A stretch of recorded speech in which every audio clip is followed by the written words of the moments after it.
Assalamualaikum,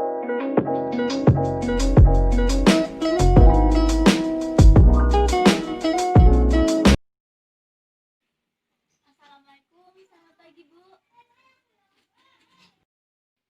Waalaikumsalam. Mari masuk, silakan duduk Mbak Eva.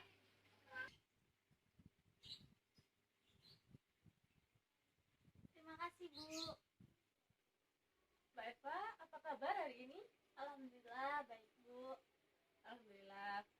Ngomong-ngomong, Mbak Eva menemui Ibu, apakah ada yang ingin dibicarakan?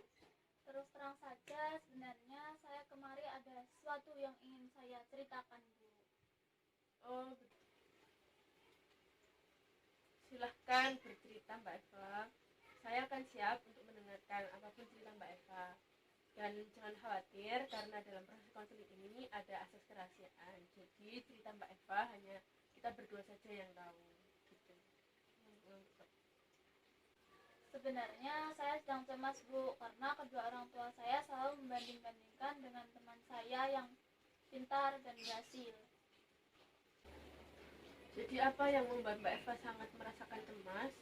Jadi minggu depan saya akan melakukan ujian kelulusan Bu. Nah, kedua orang tua saya ini sudah mewajibkan saya agar saya mendapatkan nilai bagus dan bisa masuk PTN.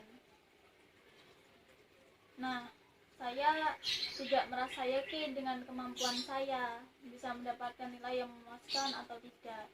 Karena teman saya sendiri, sahabat saya, itu sangat pandai sekali di kelas dan selalu mendapatkan peringkat 1 Bu. Saya takut tidak bisa menyaingi dia. Baik, kemudian bagaimana Mbak? Ya, saya sebenarnya tidak suka Bu, dan saya merasa jengkel ketika saya dibanding-bandingkan dengan orang lain, apalagi dengan sahabat saya sendiri. Jadi dari cerita kamu tadi, kamu merasa jengkel, marah, kecewa dengan orang tua kamu karena mereka selalu membanding-bandingkan kamu dengan teman-teman kamu yang lebih pandai, lebih pintar di kelas. Seperti itu ya. Jika Ibu mengalami hal yang sama seperti Mbak Eva, Ibu juga akan merasakan jengkel, marah, kecewa kepada orang tua saya. Lalu kira-kira hal apa yang bisa Mbak Eva lakukan? Saya sebenarnya ingin sekali mengatakan kepada kedua orang tua saya Bu, kalau saya tidak suka dibanding-bandingkan. Sakit hati saya Bu sebenarnya, tapi saya tidak ingin membuat kedua orang tua saya marah. Jadi bisa dikatakan bahwa kamu tidak mau menuruti apa yang orang tua kamu inginkan. Kamu tidak suka jika kamu dibanding-bandingkan, tetapi kamu tidak berani untuk mengungkapkannya karena kamu takut orang tua kamu akan marah dan kecewa kepada kamu. Iya benar Bu, orang tua saya selalu meminta saya untuk bisa seperti teman-teman saya, sahabat saya yang memiliki kemampuan lebih, begitu Bu. Padahal kan tidak harus seperti itu. Apakah Mbak Eva pernah menolak atau merasa tidak terima dengan sikap kedua orang tua Mbak Eva yang selalu membanding-bandingkan Mbak Eva? Saya belum pernah menolak Bu, karena saya takut menjadi anak yang tidak berbakti kepada orang tua.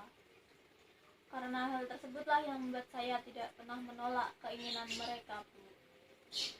Kalau kamu tidak berani mencoba, maka kamu akan terus-terusan seperti ini. Kamu akan terus-terusan menerima perlakuan dari orang tua kamu yang selalu membanding-bandingkan diri kamu, dan hal tersebut membuat kamu tidak bisa mengeksplor diri kamu tidak bisa leluasa dan tidak bisa bebas untuk melakukan apa yang kamu inginkan. Lalu saya harus bagaimana Bu? Jadi begini, kita akan melakukan permainan dialog teknik kursi kosong, karena sini Ibu melihat kamu merasakan dua hal yang saling bertentangan. Di satu sisi kamu ingin menolak apa yang orang tua kamu inginkan, dan di sisi lain kamu takut untuk melawan orang tua kamu, untuk mengungkapkan bahwa kamu ingin menjadi diri kamu sendiri. Apakah benar demikian? Iya Bu. Jadi nanti Mbak Eva memerankan dua peran. Yang pertama peran sebagai top dog, dan yang kedua peran sebagai underdog. Top dog adalah orang yang berkuasa atau orang yang memiliki kuasa, orang yang memaksakan Mbak Eva. Dan yang kedua adalah underdog, di mana itu adalah Mbak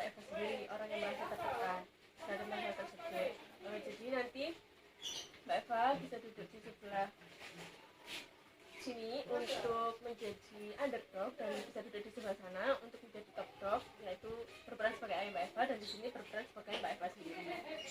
Bagaimana? Kita bisa dipahami Mbak Eva? Iya Bu, saya sudah paham.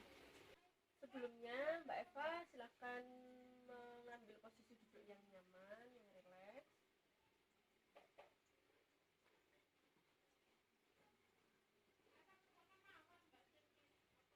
Duduk senyaman mungkin, serileks mungkin. Kemudian atur pernafasan, pejamkan mata terlebih dahulu. Tarik nafas dalam-dalam dari hidung dan keluarkan dari mulut perlahan-lahan. Bagus, rileks, tenang, nyamankan diri Mbak Eva.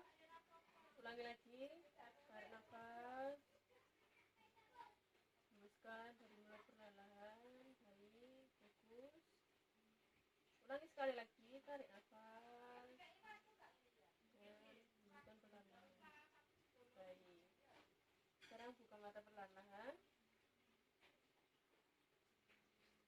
Akan dimulai diperankan apa yang selama ini Mbak Eva rasakan dan apa yang ayah Mbak Eva katakan kepada Mbak Eva selama ini. Baik, Silahkan. ya, sebentar lagi di sekolah akan mengadakan ujian kelulusan dan nanti di situ yang akan menentukan apakah bisa masuk PTN atau tidak. Baik, kemudian ayah Mbak Eva berbicara apa? Bagus, kalau begitu kamu harus bisa mendapatkan nilai terbaik dan lebih unggul dari teman-teman kamu dan harus bisa masuk PTN. Lalu Mbak Eva berkata apa? Saya akan berusaha ya, tapi saya tidak bisa berjanji kalau saya bisa mendapatkan nilai terbaik karena di kelas kan teman-temanku banyak yang pintar, apalagi sahabat aku yang biasanya ke rumah. Ayah nggak mau tahu. Ayah nggak mau tahu. Pokoknya kamu harus bisa mendapatkan nilai terbaik di kelas.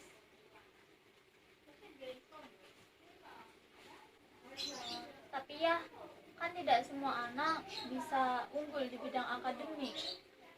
Aku, ini.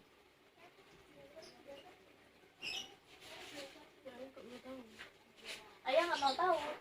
Kalau teman-teman kamu bisa, apalagi sahabat kamu itu bisa, kenapa kamu nggak bisa? Kamu harus bisa seperti mereka.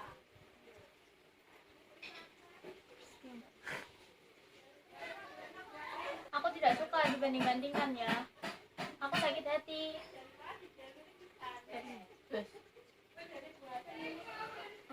Ayah juga. Ayah tidak membanding-bandingkan kamu. Ayah hanya ingin yang terbaik untuk kamu. Kamu masuk di PTN dan menjadi orang yang sukses. Baik ya, aku akan berusaha untuk menuruti kata-kata ayah. Setelah proses konseling yang sudah kita lakukan dengan teknik kursi kosong ini tadi, bagaimana perasaan Mbak Eva? Saya sudah merasa lega, nyaman, tenang, dan mempunyai keberanian untuk membicarakan hal ini kepada orang tua saya. Baiklah, saya kira Mbak Eva sudah cukup tenang, sudah cukup nyaman, dan sudah mulai memberanikan diri untuk berbicara kepada orang tua Mbak Eva. Saya rasa proses konseling hari ini saya akhiri. Nanti bila Mbak Eva ingin berkonsultasi dengan saya lagi, Mbak Eva bisa menghubungi saya untuk membuat janji untuk bertemu, dan kita bisa bertemu lagi di ruang konseling ini sekarang. Iya Bu, terima kasih atas bantuan Ibu, sangat bermanfaat. Kalau begitu saya pamit dulu ya Bu. Assalamualaikum. Waalaikumsalam.